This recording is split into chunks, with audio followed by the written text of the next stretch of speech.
Welcome, Sojourners. You have found yourself a cozy place here at Sojourners Awake.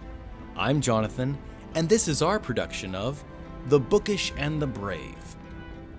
Like you, the Sojourners are on a mission. They face conflict, sometimes even danger. And in this most recent episode, the Sojourners pick themselves back up from failure from the Black Lotus. They assemble together and meet with Skoda. Then they receive their new assignment.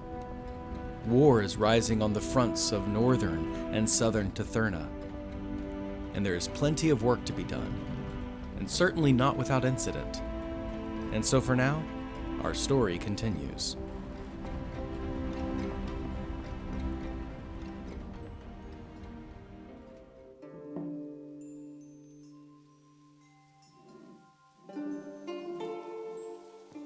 And so later that week, you find some time where Skoda has received you for an appointment. Walking into his office, there's a large wooden desk in front of Skoda, who is feverishly writing through papers. He sets them down and pulls down his spectacles. Please, Hawkins, come in. Right on time. Thank you very much. How can I help you? Skoda, we've been here for a month, and we've all had different things that we wanted to take care of, and situations that we were working on and working through. We were wondering if there's something that we could do for you and for Balltop that may involve us heading out. We're all ready to have a new objective, to accomplish something for the good of Balltop and the good of Bochen and Tetherna. Is there something that we can be doing for you? That was a really good speech, Vaughn. Thank you. And you literally took the words out of my mouth. He passes you a paper. These are your new instructions. Vaughn will hand them to Hawkins. I hope you had a good vacation. A bit lengthy. Vaughn, you look fit as ever. Hawkins, are you needing to make any accommodations or adjustments before you set out? I think I just in the last couple of days here managed to get the final tweaks on, my projects. So I think I'm about ready and a bit stir crazy too. That sounds promising. And Asyndeton, honorary bookend, of course. Given your condition, I will leave it up to you whether or not you see yourself as fit for this mission, which will include, if you look over it a bit, it's a reconnaissance mission. We have a little information about what Lord Basile is planning to do. We need just a little bit more. And when you discover this information, as always, I leave it up to you to act, because you are the bookends. Sterling, do you have any need for accommodations? Are you prepared after your month-long vacation? Sterling's actually surprised that Skoda's talking to him and doesn't have a chance to say anything before Skoda moves on. Vaughn will look at Sterling and then look back at Skoda. Skoda, he's prepared. He is ready. I believe we are all ready and anxious to serve Balltop on our next mission. We are ready. No liabilities, correct? Yes, Skoda. That sounds confident. Thank you. Oh, Vaughn, I have noticed you have a new student. Well, there are several students that have been with me. Which one are you referring to? The one I did not sanction, your daughter. Well, is she a bookend now? Skoda, you know that I can't assign anyone as a bookend, but what I can tell you is she is growing up very rapidly and her skills are proving useful. So she does like to adventure with us, and I believe that she offers some unique skills that are beneficial to our party.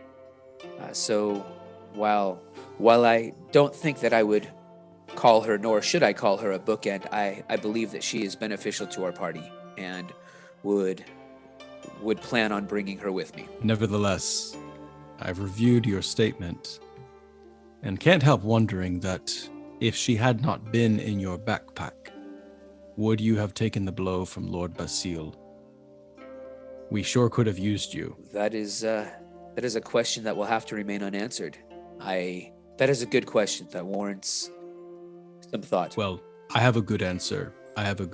She is not to attend with you on a mission of official Baldtop business. As you say, Skoda. If you have no other questions, that'll be all. Thank you. I have no further questions. Sterling, Yes, Skoda, sir, would yes. you please bring a towel next time you come into my office and mop up after yourself? Thank you. Yeah, I can.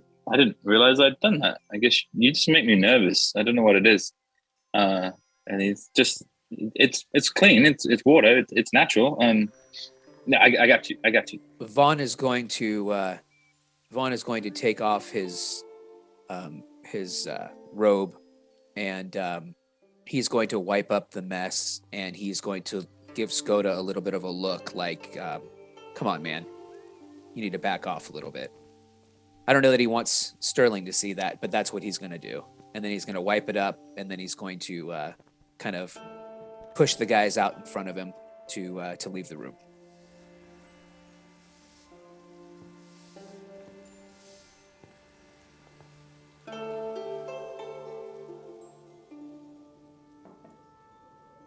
Asyndeton leaves the room in something of a daze. He has a couple of things going on in his mind. First of all, that he was called an honorary bookend, and that messes with his mind a bit.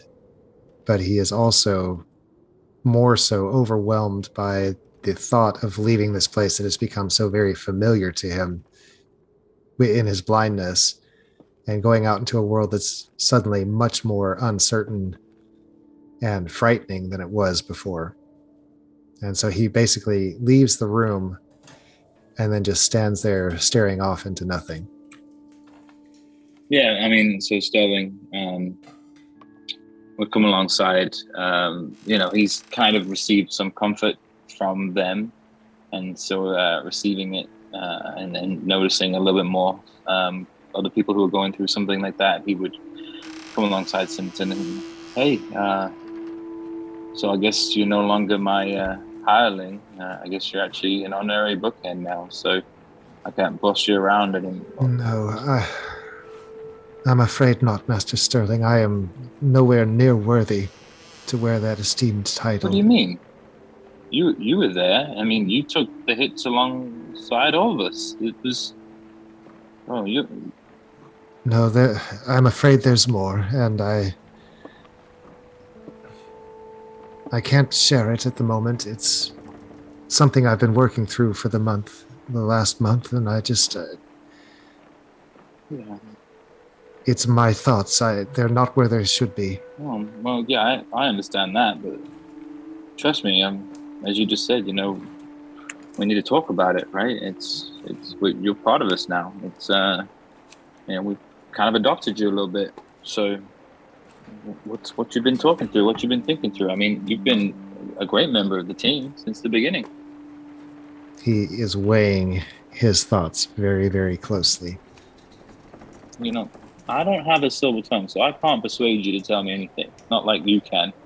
I saw you. We would not have had so much of a good time if we couldn't, talk like you could. But,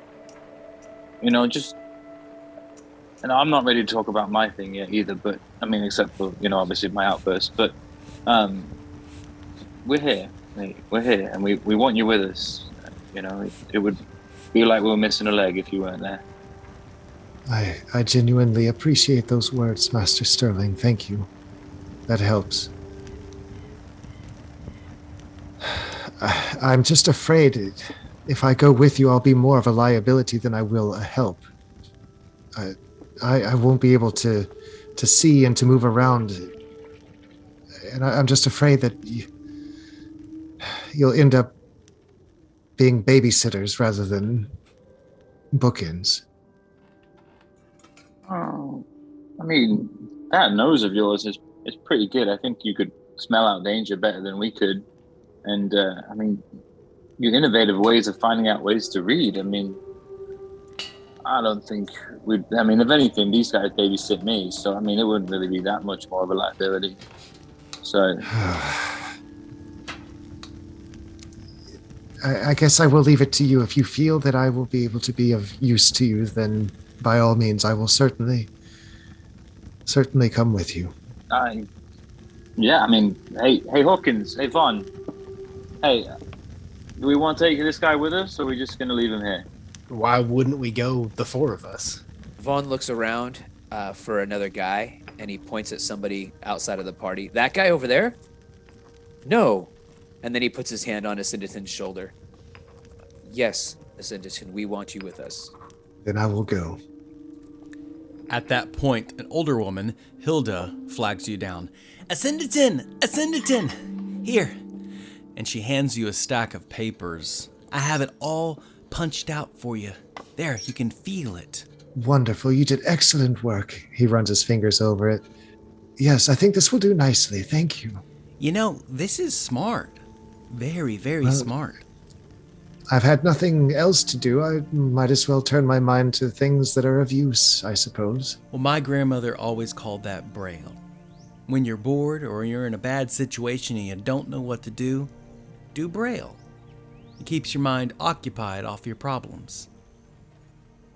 That's smart. I suppose so. Absolutely. Well, I won't keep you. Just wanted you to know it was done for the evening. Hilda, this is wonderful. You're an angel. And he leans over and he kisses her on the forehead. Oh.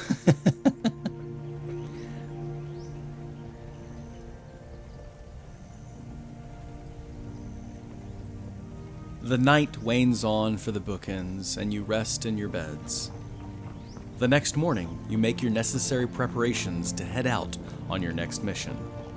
Your information is that Lord Basile plans to use the Black Lotus in a ritual to raise up a demon named Bloodhunger to lead armies of orcs and goblins in battle.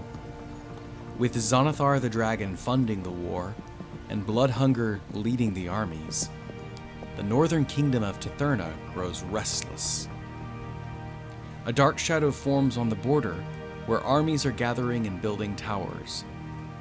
The northern kingdom would be incredibly grateful to have obtained any information on the war strategy, and this is your mission.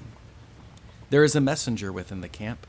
You are to apprehend this informant and use whatever means necessary to extract the plans for battle. Hopefully, this information will also aid you in halting the ritual to raise this demon. Hawkins, as you make your necessary preparations, how do you appear?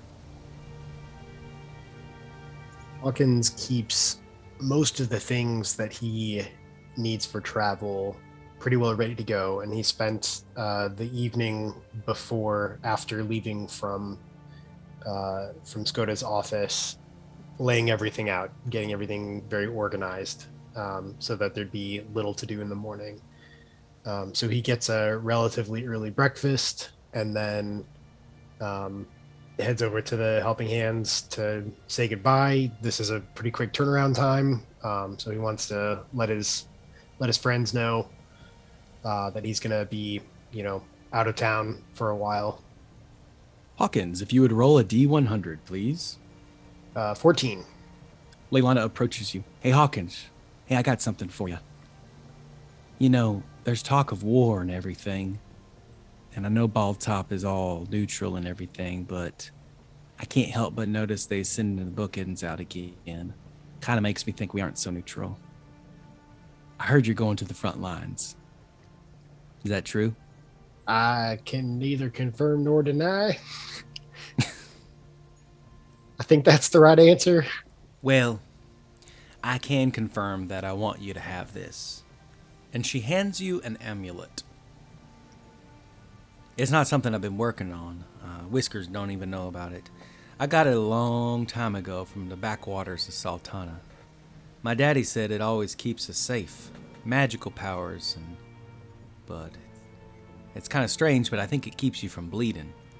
I'm not sure if it really works. It's probably just hen folk superstition. But that's kept us alive for a long time. Not the amulet, but the superstition. Daddy says it came from the holy backwaters of northern Tetherna. And there it gained its powers. The amulet holds a bright orange gem. If anything, just let it remind you of the helping hands. Whiskers didn't want to say goodbye. He just said, "Oh, we'll see him soon." And I trust that you will, especially with this. You don't need to worry about me. That's all the protection I need. Thank you so much.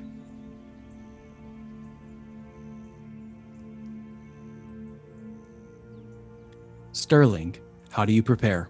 Sterling's been in his room. I think he has been preparing, not so much so like material, like Hawkins would have, get everything in order. He's more so trying to get his head in the right place to go out on a mission. He's a little perturbed that he wasn't able to end his going to the end of the road. So he's been writing kind of all of his fears down as a way to kind of help him categorize it, put it to paper, put it to vision so that you could see what it is. And so there's that. There's the lingering question of talking to Sylvia, but he doesn't want to do that. In fact, what he does instead is he writes a note, like a letter to her, more so describing kind of his feelings of being betrayed a little bit, feelings of he said he was ready, he wasn't ready. That was a lot. And there's also writing a letter to his mom that he's going to leave with that letter, so that if he doesn't come back, that he's entrusting Sylvia that it's going to leave it with her to kind of it's not so much like a na kind of like haha it didn't work. It's more so like a I'm still here and I would like to talk kind of thing. So Asyndeton, how do you prepare? Hilda, I insist that you take it. It's something that I've worked on for a little bit. Please just take it. I don't even... What do you mean? It's a sonnet, and I've written it for you because of the help that you've given me. You have been so very kind, and I thank you. I don't even know what to say. Asyndeton, make a persuasion check with advantage. Oh boy. I've got to get my dice out. 21. 21. Yep. How old is Asyndeton? He's in his 60s. Yeah, so is she. Roll a d6 on a 5 or 6. She's married. All right. Wish me luck, fellas. I don't know what that luck is, but wish me luck. I rolled a 3. Oh gosh. Okay. Hilda, her eyes open and attempt to look at you. And when she takes the sonnet from your hand, she lets her hand linger on yours and gently squeezes it. Thank you, my dear. I hope to be back. We shall see. I would like that. Thank you. She pulls the sonnet close to her chest and watches you leave. He doesn't look back. Not that he could anyway. Man, that was unexpected. All right. Vaughn, how do you prepare for your departure? Now, Aramonte, I know you want to go, and I've told you. Will go. I've told you several times. Skoda said that you cannot, and I tried to argue that you needed to be with us. And how much did you argue? This much, and he puts his hands way out wide. So much, Aramonte. I argued so much, but he won't have it. And as a bookend, I am responsible to follow the rules. As a bookend, you could do whatever you want. Hawkins said so. Well, Uncle Hawkins might have probably didn't say that, but also if he did, it was a little mistaken. Now, I did talk to Sigrid, and he said that he would love for you to help him out with the climbing class every afternoon. So that would be a great I'm not job going for to go you. work in the sweaty gym listening to grunts and groans of monks all day long. I want to get out. It's been too long. I'm the one who even thought of leaving. Aramonte, I understand how you feel, and I wish that I could bring you with us, but I cannot.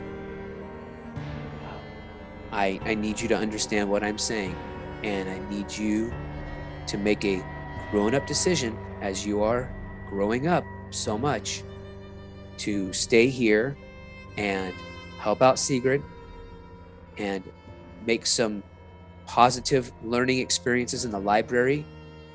I give you free reign of our apartment. I say go and investigate all of Balltop, every place you can get into. I still don't want you to take anything, but I would love for you to go around and make some new friends and talk to people and learn as much as you can. And when I get back, I can't wait to hear all about it. Your apartment is very small. Still very small. Vaughn, make a persuasion check. Come on, dice. That's a 9. I don't think you even want me to go. I don't think you care what Skoda thinks. I just don't think you want me to be in the way. She turns around and she is 10 feet from walking out the door and slamming it. Aramonte, I wish you wouldn't do that. Well, she is her mother's daughter.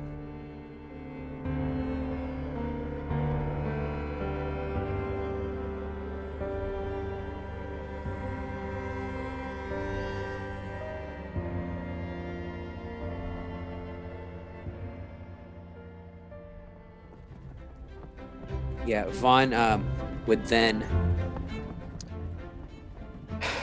he would organize his items and make sure that he's prepared. He would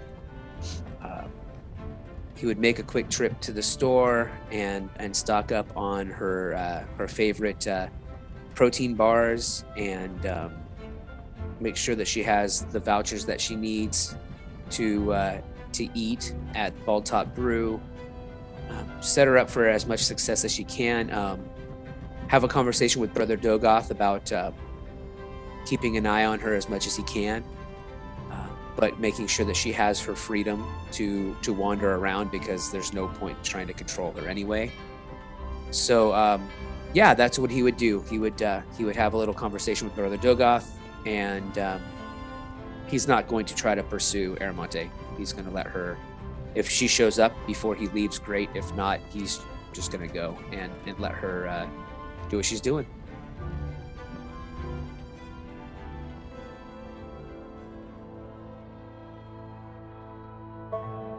The next day, the Sojourners move beyond the border of Balltop, out onto the Corkscrew Highway. The air is thick with tension, and with each step of your foot, you feel the cries of nature calling out, war, conflict. Priests assemble on the road, begging people and passerbys to pray to the gods. Caravans now moved with armed security. And beyond the borders of the southern territories, throughout the countryside, you walk.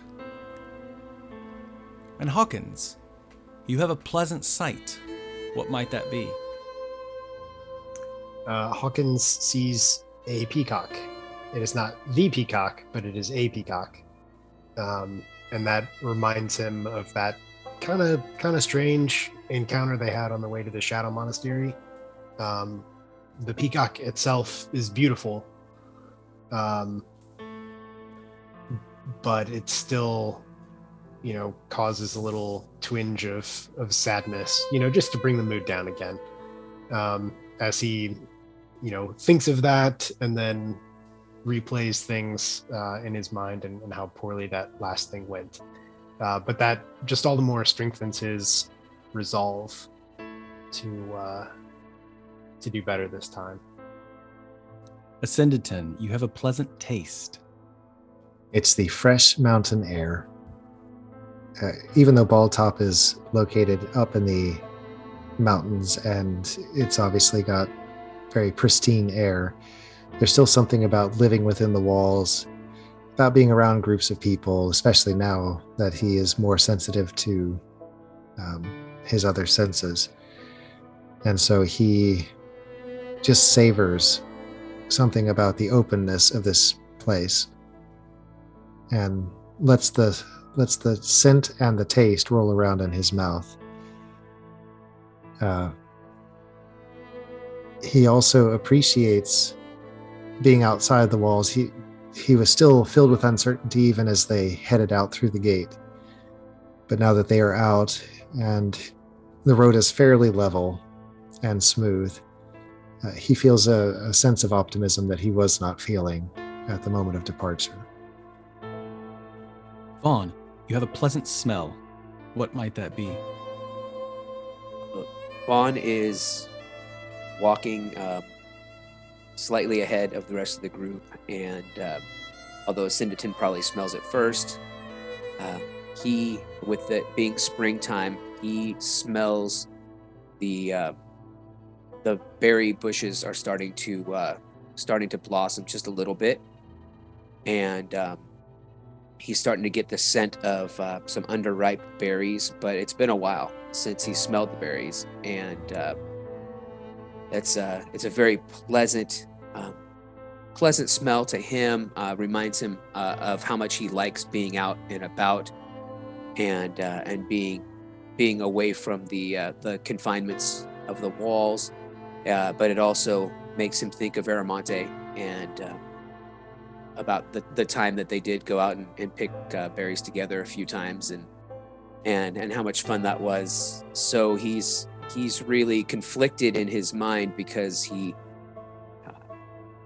didn't expect.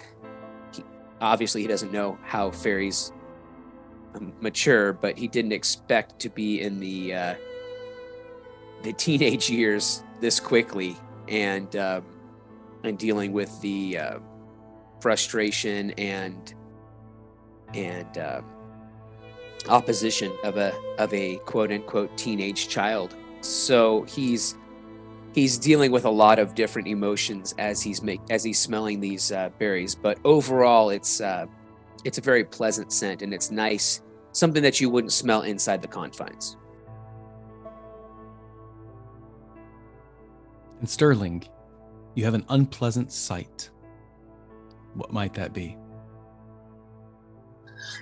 As it's springtime, he is walking through like this mountainous path, and there is woods, and there's the little birds hatching, and there's little chicklets, there in a nest, and they're squeaking and they're chirping, and he sees a snake climbing up the tree to eat the chicks in the egg, and he sees the mom come to try and defend the birds, but the snake gets the mom instead, and it just kind of brings it all back, like that, that his mom didn't defend him. It was more of, he was more of the chick, but at the same time, it gives him, it's the circle of life, it's nature. And so the Sojourners travel on into the Northern Kingdom, and soon enough you see the shadows of war begin to gather on the border. Literal shadows blocking out the sun, and a strange, foreboding air is upon you. And so for now, our story concludes. That was cool. Therapy session. Right?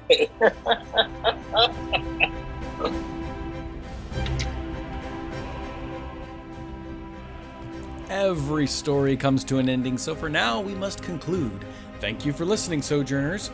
Your attention will not go unrewarded, and we look forward to continuing this adventure. If you enjoyed this background music and ambiance, you should visit Tabletop Audio. Find them at www.tabletopaudio.com.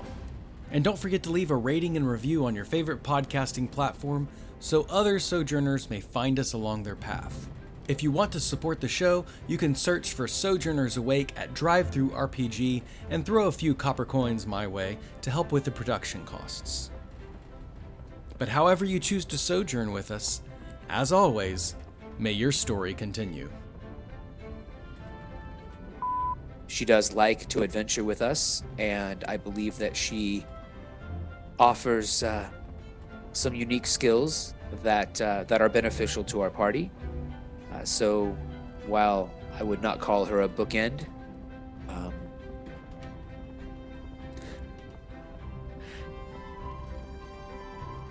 you guys are killing me.